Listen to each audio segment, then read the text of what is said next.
Alam ng Panginoon yun. Alam niya ang sakit nun. Alam niya. Pero ang sabi ng Panginoon, ano magagawa mo? Ha?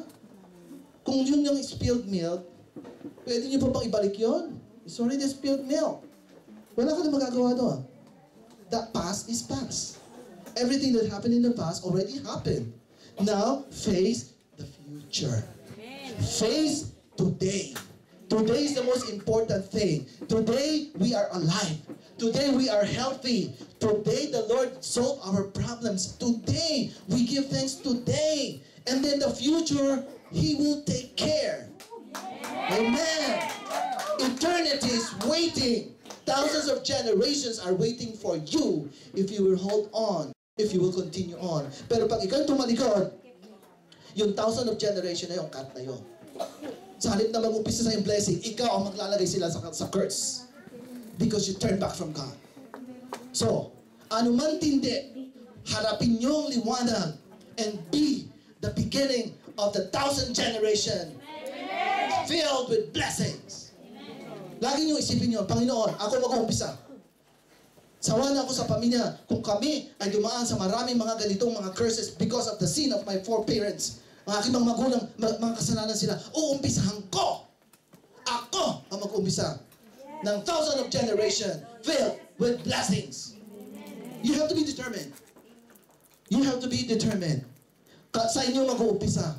Ang nag-uumpisa po, sila po ang mahirap po mag-umpisa. Pero once you started, yung pong susunod na generation will already enjoy it. Kaya kung minsan sumasakit ang puso nyo, Panginoon, bakit ako lang ang Christian sa family ko? No. The Lord brought you to that home so that you will start praying for each one of them. So that one by one, they will come to know the Lord. And together you will serve God in heaven.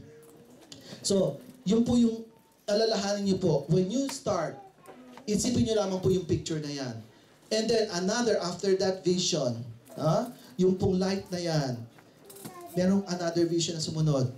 Yung tao, binigyan niya ng blank paper. Binigyan niya dun sa tao at binigyan siya ng red ballpen. At sabi ng Panginoon, now, from your generation, from you will write your history. From this blank paper, you will start writing your history filled with blessing. A new start. A new beginning. Past is past. Your sins has been forgiven. It's like snow, as white as snow. Na wala nang makikita blemish. Yung papel na yun ay puti, blanco, wala na. Sabi ng Panginoon, if you confess your sin, I am faithful and just to forgive you and to cleanse you from all unrighteousness. Hindi sinasabi, I will only forgive you in one. No, He said, all unrighteousness. Pero Panginoon, pero Pastor, kaya akong patawarin ng Panginoon. Don't doubt. Kung ibinigay niya ang buhay niya sa krus, ano pang hindi niya ibibigay? Amen. What else would you be asking from God? Too much favor. Wala na siya ibibigay. Lahat binigay na niya. Ano pa?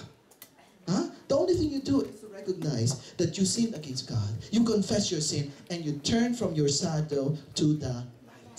Yun. Turning from the shadow is repentance because you will begin a new start. So purihin ng Panginoon sapagkat as we see ourselves in the light of the truth, our service is true, not as a result of hypocrisy and superficial sacrifices, which are all unacceptable because to God, obedience is better than sacrifice. Huwag niyo pong isipin na pagpunta-punta niyo dito sa church ay sakripisyo.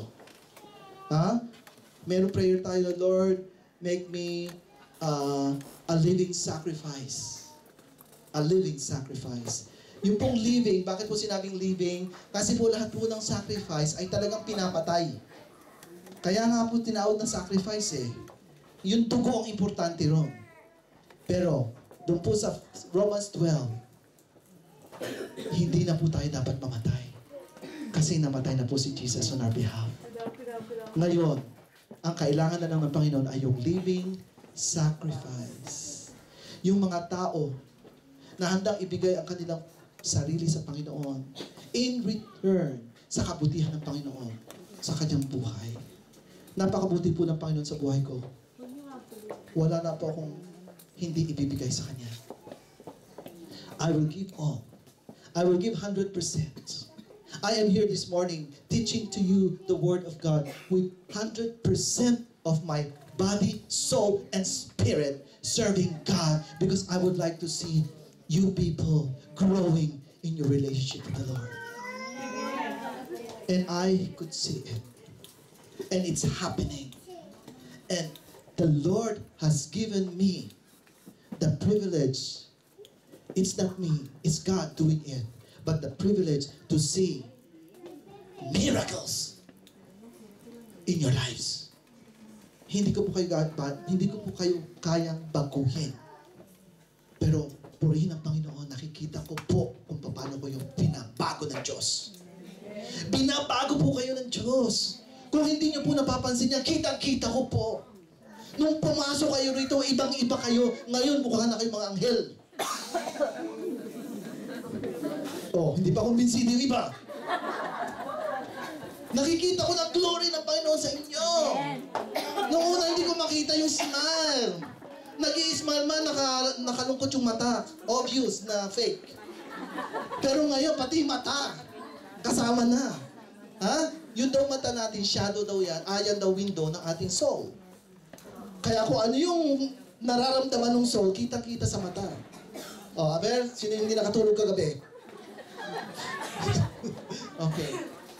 Purihin ang Panginoon sapagkat tunay po na kung tayo lamang po ay lalakad sa kaliwanagan, hindi po tayo magsisilbing with hypocrisy and superficiality. Sapagkat ang gusto po natin mangyari ay mapangiti ang Panginoon sa ating buhay. Lastly, nasa third na tayo. Nawala na yata. Okay. Delight in God's divine service is what? A proof of strength. Cheerfulness is the support of our strength. In the joy of the Lord are we strong. Kapag pumasaya tayo lagi, ha? Kahit po yung mga nasa paligid nyo na lagi nakasimangot, ma-influence nyo, ngingiti na rin. At alam niyo ba ang findings? Mas madami daw nerves sa mukha ang nag-exert na effort kapag tayo nakasimangot kaysa nakangiti.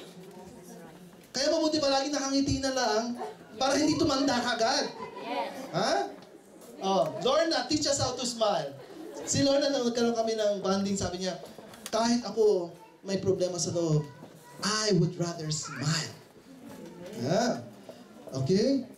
At alam ko lahat naman tayo, no? Alam, doon sa mga hindi sanay, practice makes perfect. Di ba? Practice makes perfect. Eh kasi lahat nakangiti, ikaw lang nag-iisa, edi pakingiti ka lang. Okay. So, the joy of the Lord is my strength. Yan ang sabihin nyo. Ha? Pagod na kayo, naku, ano ba to? Bakit ito ganito? Ang buhay ko, lagi na lang ganito na lang. Pagka puro reklamo, talagang magsasawa na kayo. Sasabihin niyo, Panginoon, puhanin mo na ako. Ha? Pero, the joy of the Lord is my strength. Hala, sige, sugod. Panginoon, kaya yan. Kaya yan.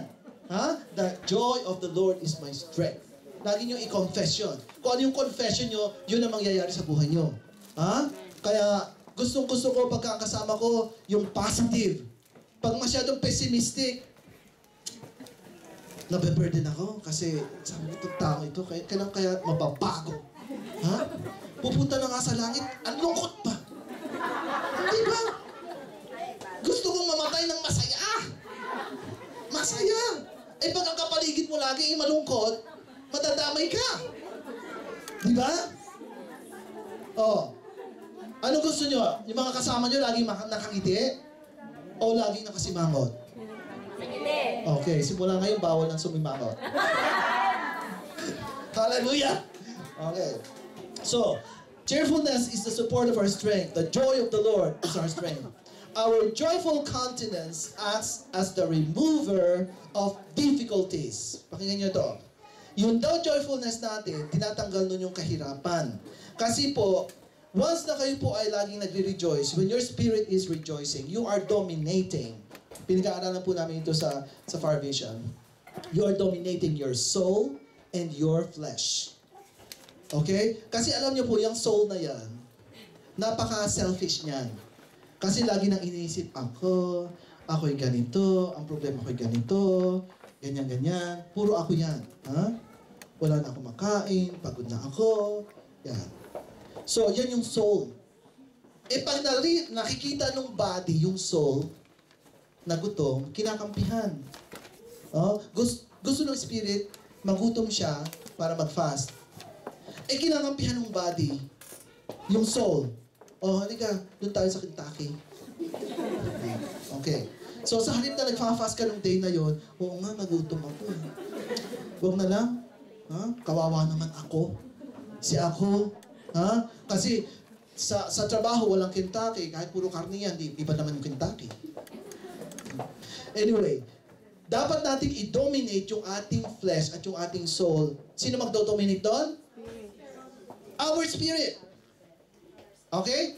Our spirit is still part of us. Kanino galing ang spirit as we learn about it? That was the breath of God to man. So, kanino galing? Originally. From God. Okay? Ewan ko kung naitulong ko na dito. That is our conscience. Yeah? Nabanggit ko na? Amen. Hindi ba?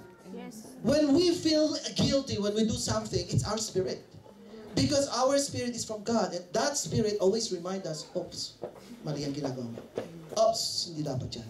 That is from God. And that is the presence of God in us, our spirit. Ay di pastor, pag namatay tayo, yung spirit natin sa langit, yung kaluluwa natin sa impyerno, at yung katawan natin mabubulok sa lupa. Ay pinaghiwalay mo na yung tatlo. So, huwag kayong maguluhan doon. Okay? We are body, soul, and spirit. And we are 3 in 1. Yung mystery na yun, ang Panginoon lamang ang makasagot. Because God Himself is 3 in 1. Father, Son, and Holy Spirit, and we cannot comprehend how it is possible that we have one God, but they are Father, Son, and Holy Spirit. Tayo din, one man, pero tayo ay body, soul, and spirit. But let us dominate our body and our soul with our spirit, because our spirit will usher us to the Holy Spirit. Kailangan mag-submit yung ating spirit sa Holy Spirit. And when the Holy Spirit governs our lives, ito po yung result, serving God with gladness. Hindi na po natin iisipin, mahirap. Hindi na po natin iisipin, paano itong mangyayari. Ang atin ang gagawin, Lord, I love you. I will give all my heart for you because I would like to please you. Okay? So, our joyful countenance acts as the remover of our difficulties. It is to our service what oil is to the wheels of the train. Without oil, the axle soon grows hot and accidents occur. And if there is no holy cheerfulness to oil our wheels, our spirits will be clogged with weariness. Okay? Kung daw tayo walang joy sa ating heart in serving God, puro po anxiety and weariness ang ating mararanasan sa buhay. Sabi ng Panginoon, why worry when you can pray? Sabi ng Panginoon, I am just a prayer away. Ano magagawa mo nga? Isip ka ng isip sa problema mo. Ang gawin mo, ibigay mo sa Panginoon yung problema mo yan at hayaan mo ang Panginoon kumilos, and when the Lord give you the wisdom, obey. That's it. Nothing more. Di ba ginawa ni Brother Mel? Panginoon, kasi all of us are praying, praise God for your prayers. But the reality is that mahirap humanap ng trabaho. Pero, walang magagawa. Wala tayong magagawa. Kahit anong effort na gawin mo, wala kang magagawa. But, na-discover ni Brother Mel ang